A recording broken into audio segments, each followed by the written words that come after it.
Bismillahirrahmanirrahim. Assalamualaikum warahmatullahi wabarakatuh. Baik, kita lanjutkan dengan video kedua dengan pembahasan pembagian harta warisan. Di sini para ulama membagi asabah nasabiyah menjadi 3 macam. Yang pertama adalah asabah bin nafsi, ya. Asabah bin nafsi adalah mereka yang memiliki nazab dengan si mayat tanpa ada unsur perempuan. Jadi tidak ada dalam ahli warisnya adalah perempuan. Tidak ada perempuan di dalam keluarga tersebut. Yang termasuk dalam kategori asabah ini adalah semua ahli waris laki-laki sebagaimana telah disebutkan di atas. Jadi sesuai dengan namanya, mereka bisa mendapat bagian asabah dengan sendirinya, bukan karena dijadikan asabah oleh ahli waris lain, dan juga bukan karena bersamaan dengan ahli waris yang lain. Jadi kerabat-kerabat sang mayat dari golongan perempuan atau ibu dan anak perempuan, cucu perempuan dan sebagainya, dan siapa saja yang memiliki hubungan nazab dengan si mayat dengan ada unsur perempuan seperti cucu laki-laki dan anak perempuan, anak laki-laki dari saudara perempuan dan sebagainya, tidak masuk dalam kategori asabah bin nafsi. Mereka tidak bisa mendapat sisa harta waris dengan sendirinya.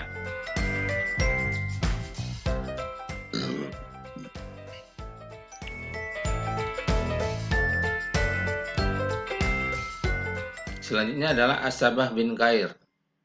Jadi ahli waris perempuan yang semula berkedudukan sebagai zawil burud, tetapi karena ia mewarisi bersama-sama dengan ahli waris laki-laki, maka kedudukannya berubah menjadi asabah karena ada ahli waris laki-laki tersebut.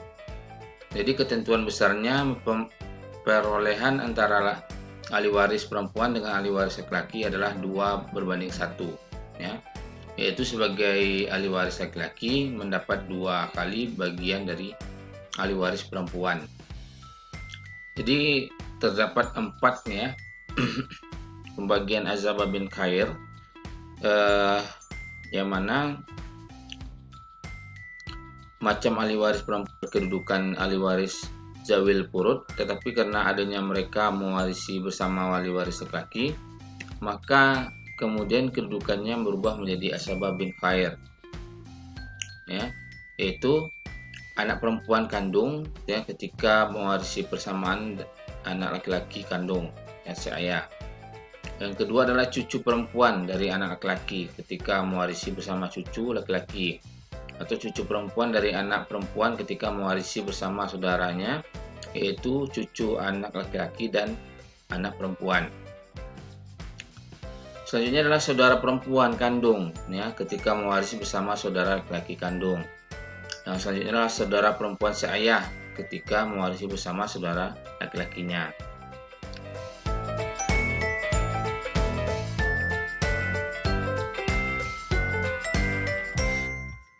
Selanjutnya asabah bail khair, ya. Jadi menurut ulama Sunni, asabah bail khair hanya dapat terjadi manakala ahli waris terdiri dari saudara perempuan dan anak perempuan. Yang dimaksud saudara perempuan adalah kandung atau seayah. Sedangkan yang dimaksud dengan anak perempuan adalah termasuk juga perempuan dari anak laki-laki. Di sini saudara perempuan tersebut tidak menarik anak perempuan sebagai asabah, tetapi keberadaan anak perempuan itu menyebabkan saudara perempuan berkedudukan sebagai asabah bail khair. Jadi para ulama mendasarkan asabah bail khair ini kepada hadis riwayat Bukhari, ya, yang artinya anak perempuan bersama cucu perempuan dari anak laki dan saudara perempuan. Beliau menjawab bagian anak perempuan setengah dan untuk saudara perempuannya setengah bagian, ya.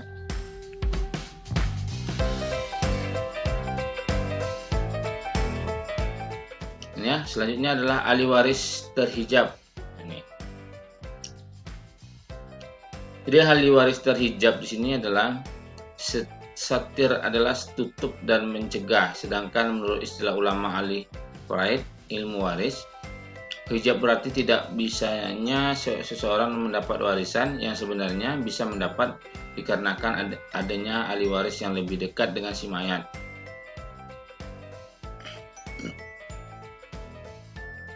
Jadi dengan pengertian di atas, maka dapat dipahami bahwa tercegahnya seseorang dari mendapatkan warisan dikarenakan adanya ahli waris yang lebih dekat posisinya dengan si mayat.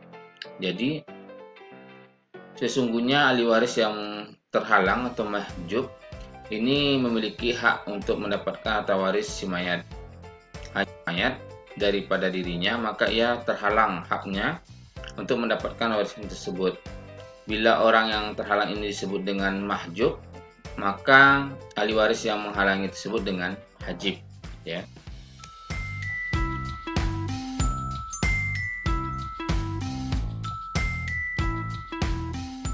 Ya, hijab ini dibagi menjadi dua macam, itu hijab hirman atau penuh.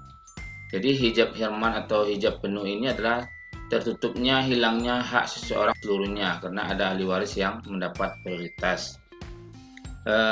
Yang prioritas tersebut terdiri dari karena adanya urutan kelompok, ya, karena lebih dekat dengan hubungan pertalian nasab dengan si mayat, karena lebih kuat hubungan pertalian nasab dengan mayat, ya.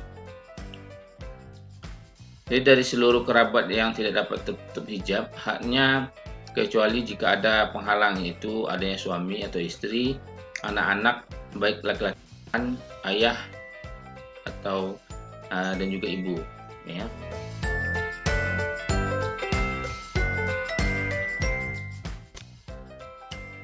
Ada hijab nuksan atau hijab kurang.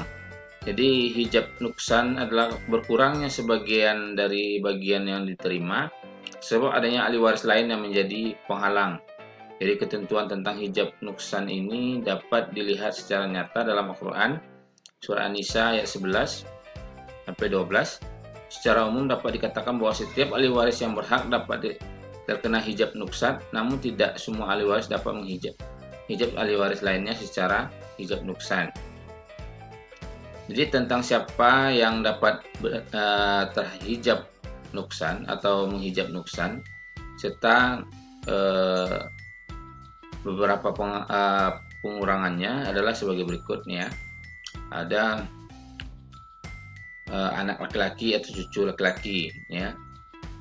Yang pertama ibu, dari 1/3 menjadi 1/6. Jadi suami dari 1/2 menjadi 1/4. Istri yang awalnya 1/4 menjadi 1/8. Ayah dari seluruh atau sisa harta menjadi 1/6, ya. Kakek dari seluruh dan bisa harta menjadi 1/6. Sedangkan anak perempuan, ibu 1/3 menjadi 1/6, dari 1/2 menjadi 1/4. Istri dari 1/4 menjadi 1/8. Bila ada perempuan seseorang, maka cucu perempuan dari 1/2 menjadi 1/4. Sedangkan apabila ada cucu perempuan, ibu dari 1/3 menjadi 1/6. Suami dari 1/2 menjadi 1/4. Istri dari 1/4 menjadi 1/6, ya. Jadi hijab nuksan atau hijab kurang.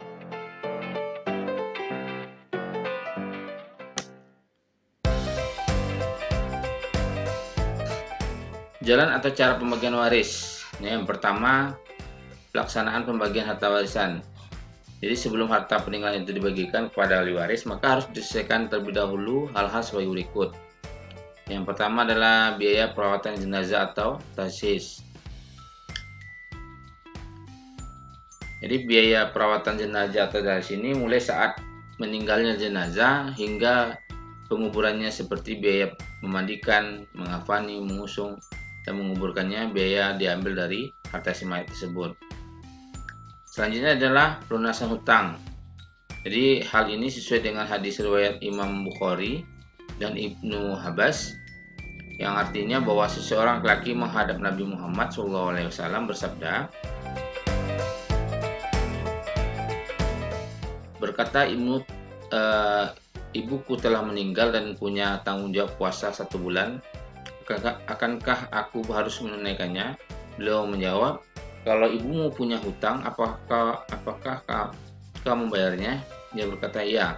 Beliau bersabda, hutang kepada Allah lebih berhak dibayar. Nah, itu. Jadi setiap hutang sebelum pembagian harta warisan tentu harus melunasi segala hutang piutang di dalam selama hidup mayat tersebut. Yang kedua adalah perhitungan bagian masing-masing ahli waris.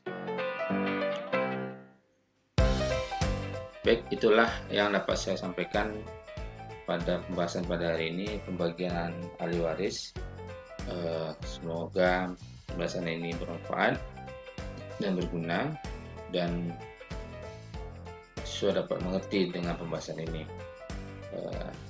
Saya tutup pembahasan pada hari ini. Mohon maaf jika ada kekurangan.